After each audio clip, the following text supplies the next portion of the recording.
अस्सलाम वालेकुम नाज़रीन, मैं हूँ मोगीर सली।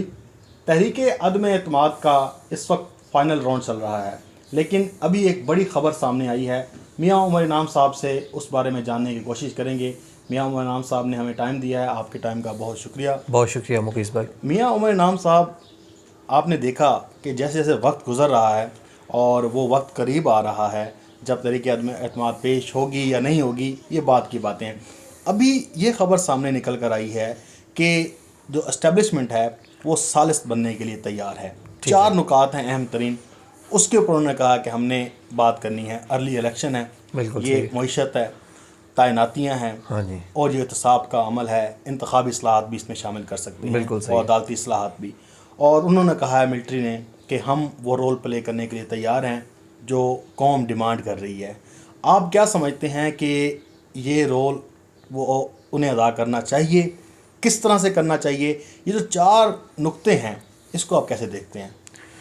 सर देखें, रोल तो उनको प्ले करना चाहिए, ठीक है, और रोल पॉजिटिव प्ले करना चाहिए, न्यूट्रल नहीं रहना चाहिए।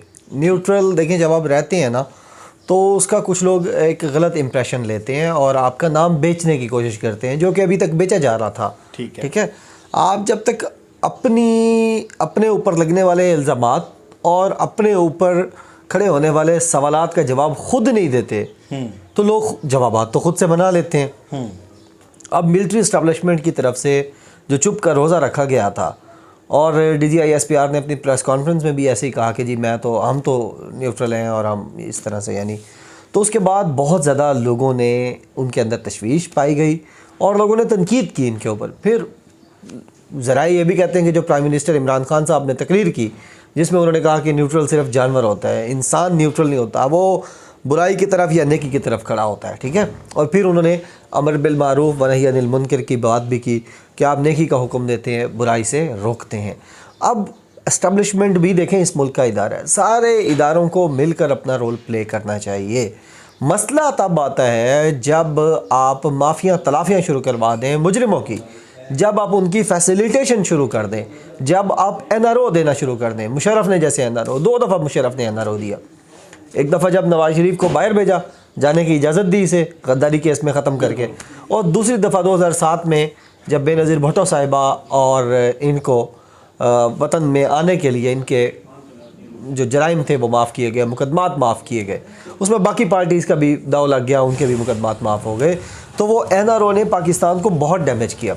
अभी एस्टैब्लिशमेंट अपना रोल प्ले करना चाहती है, जनाब के जो मुकदमात चल रहे हैं उसके ऊपर एहतसाब का अमल जो है उसके ऊपर सवालात खड़ी करते हैं, और लोग जाके क्या करते हैं, शिकायतें लगाते हैं जनरल बाजवा के घर में, जाके फैमिली को ले जाते हैं, उनकी भी फैमिली वहाँ मौजूद होती है, जाके कहते हैं जी हमें तो नाजायज़ रगड़ा जा रहा है। अब वो शोर मचाते हैं। अब यहाँ पे तो मैं नहीं समझता कि किस तरह इस्टेब्लिशमेंट क्या कहेगी कि जी इनके ख़िलाफ़ एहतसाब ना करो या एहतसाब का अमल बेहतर करो। एहतसाब का अमल तो नवाज शरीफ ने और जरदारी ने और इन सब ने मिलकर खुद करना था ना, उनकी तरफ तो जाने की ज़रूरत नहीं थी और उनको किसी को मिलने की ज़रूरत नहीं थी। मसला तब आता है जब वो मिलते हैं और इधर से लोग जाते हैं। एहतसाब का अमल बेहतर होना चाहिए, ठीक है। अगर किसी को मसले मसाइल हैं, सियासतदानों को मिल बैठना चाहिए, ठीक है, और गुफ्तगू करनी चाहिए। जब गुफ्तगू, देखिए गुफ्तगू की एक लिमिट होती है ना, आप और मैं भी गुफ्तगू कर रहे हैं तो किसी पैराए में, किसी लिमिट में कर रहे हैं, कोई टर्म्स एंड कंडीशंस हैं। अगर जब उससे बढ़ने लगे और लोग आपसे माफ़ी मांगे अपने गुनाहों की और चीज़ें, तो फिर आप इनकार कर दें। गुफ्तगू होनी चाहिए। 2 अहम नुकते हैं। हाँ, अर्ली इलेक्शन, तैनातियाँ। बिल्कुल ऐसी है।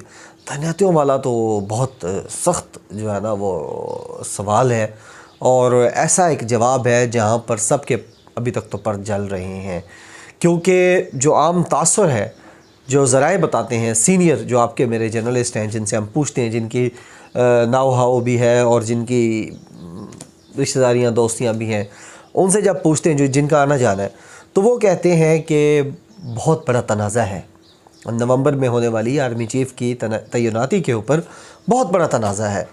जो लोग कहते हैं वो ये है कि इमरान खान फैज़ हमीद साहब को लाना चाहते हैं और जनरल बाजवा ख़ुद जो है वो साहिर शमशाद मिर्ज़ा साहब को लाना चाहते हैं, जो सीनियरिटी में नंबर 1 अच्छा, आज उन्होंने सहाफ़ियों से गैर रस्मी गुफ्तगू की, कहा कि फाटा और बलूचिस्तान से भी आ सकता है। हाँ, उन्होंने कहा कि अगर हम अपोजिशन की तरफ जाते हैं तो हुकूमत कहती है कि जनाब आप उनके साथ दे रहे हैं, अगर उनका साथ दें तो कहते हैं हमारा साथ दे रहे हैं। तो ये सियासतदान तो आपस में लड़ते रहते हैं, रात को फिर इकट्ठे भी हो रहते हैं, गालियाँ फौज को पड़ती हैं। ये भी आज उन्होंने एक बात की है। हाँ बिल्कुल सही बात की है। देखें सियासतदान, मैं वही कह रहा हूँ ना, यहाँ कोसार मार्केट में आप देखें सारे बैठे होते हैं, ये भी बैठे हुए थे। हाँ सेंटोरस ये के, नून लीग और ये इकट्ठे हो गए उस पार्टी। हाँ सेंटोरस के ऊपर ये लोग इकट्ठे होते हैं। वो जो F7 मार्केट में चाय खाने पे, हाँ सिल्वर रॉक्स है, वहाँ पर सारे, यानी ये कुछ 4-5 जगह हैं जहाँ पर ये सारे इकट्ठे होते हैं। सारी पार्टीज़ के सारे, मौलवी भी और सेकुलर भी और लिबरल्स भी और लेफ़्ट के भी, राइट के भी, मिड के भी, सारे इकट्ठे होते हैं उधर। ठीक है, जब ये गप्पे मारने के लिए और रिश्तेदारियाँ और यारियाँ लगाने के लिए मिल सकते हैं तो इनको कौमी मसाइल भी हल करने के लिए मिलना चाहिए। ठीक है, और ये मिल बैठ के इन चीज़ों का हल निकालें। आर्मी चीफ की इस बात से तो मैं एग्री करता हूँ कि यार ये मिल बैठे आपस में करें। अच्छा हाँ, वही अर्ली इलेक्शन, हाँ, और हम तैनातियों पे थे। ये तैनातियाँ जो है ना जनाब, वो मुझे लगता है फड्डा करेंगी।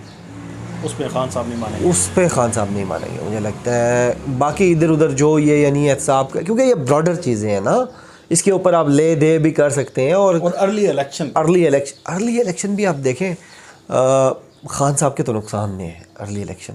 अच्छा हाँ, क्योंकि देखें ये जो बजट आना है, अभी बजट बेशक पेश करने भी दिया जाता है। जो खान साहब ने 3.5 साल सख्त पॉलिसियाँ बनाई, डॉलर को जाने दिया जहाँ जाता था, एक्सपोर्ट्स बेहतर की, इंपोर्ट्स कम की, इसके अलावा इंडस्ट्री को बनाया, फिर सेहत कार्ड दे दिया, नौजवान नौजवान, कामयाब पाकिस्तान, कामयाब किसान प्रोग्राम, ये सारी चीज़ें क्लाइमेट पे और इधर उधर मिल के इन्होंने आखिरी 1.5 साल में वो इम्प्रेशन बनाना था कि जिससे जो इमरान खान ने अगले इलेक्शन में लेके जाना था। अब 3.5 साल खान साहब गुजार बैठे हैं, अवाम में ये इम्प्रेशन है मीडिया की तरफ से कि खान साहब ने कुछ नहीं किया।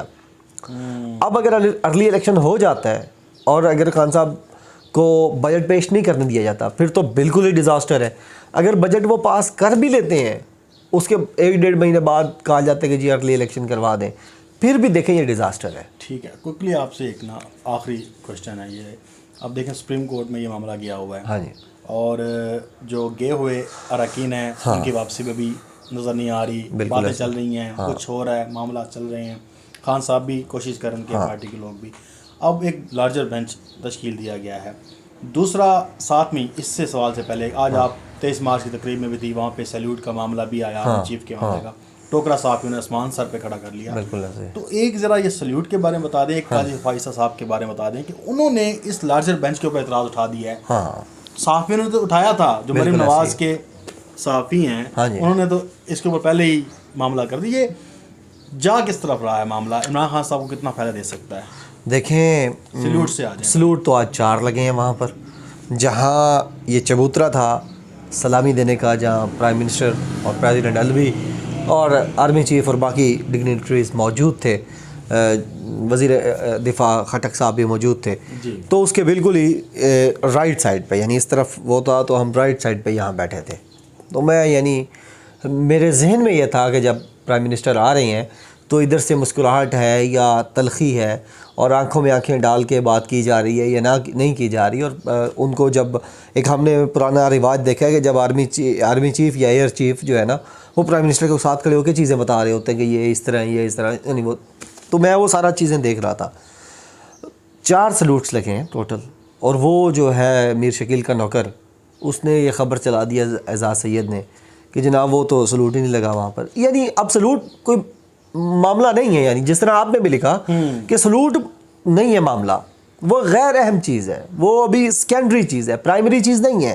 ठीक है, प्राइमरी क्या है कि सल्यूट बड़े लगते हैं हमेशा, आखिरी वक्त में भी आपको सल्यूट मार के और मुस्कुरा के मिल रहे होते हैं और उसके बाद पता चलता है कि मार्शल लग चुका है। ठीक है, तो आपकी बात वो 100% दुरुस्त है कि सल्यूट मसला नहीं है। मसला ये है कि आइन के कितने ताबेदार हैं ये लोग सारे, सियासतदान भी और वो भी, ठीक है, फ़ौजी भी। दूसरी बात यह है कि दूसरा सवाल क्या था आपका? यही कि काजी फाइज़ ने, अच्छा, काजी फाइज़ ईसा के बारे में ना, वो रज़िया भट्ट के अफसाने वाला जो लफ्ज़ इस्तेमाल करते हैं ना शेख रशीद साहब, कि ये रज़िया भट्ट के अफसाने हैं।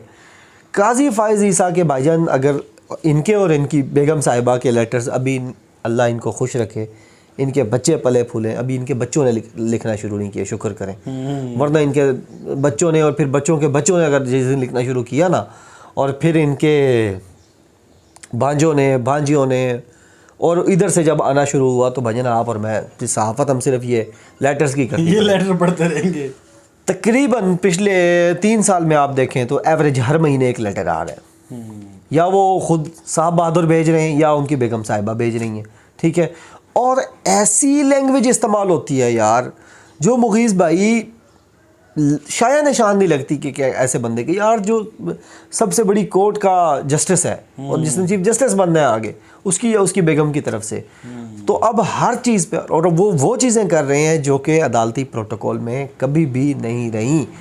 किसी बेंच पर एतराज़ बहुत कम होता है, इनको हर बेंच पर एतराज़ होता है, जिसमें इसको शामिल किया जाए तो कहते हैं मैं मुल्क से बाहर हूँ, मैं नहीं आ सकता, या मेरी रीढ़ की हड्डी का मसला हुआ पड़ा है, या मुझे मैदे का मसला है, या कोई और मसला है, सर दर्द है, मैं नहीं आ रहा। और जहाँ इनको ना शामिल किया जाए वहाँ ये ख़त लिखने शुरू कर देते हैं।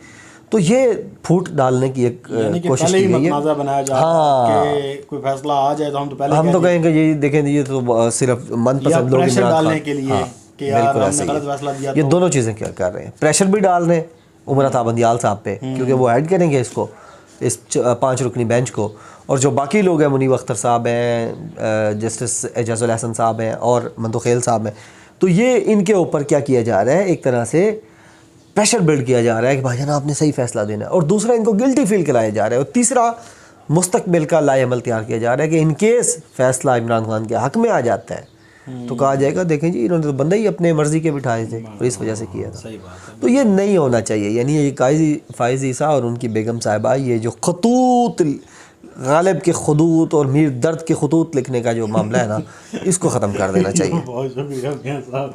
ये खतूत का मामला तो मेरे ख्याल से बंद नहीं होगा, लेकिन हमारी जो वीडियो का टाइम है वो पूरा हो चुका है। इंशाल्लाह आपसे एक नई वीडियो में मुलाकात होगी। अपना ख्याल रखिएगा। पाकिस्तान जिंदाबाद।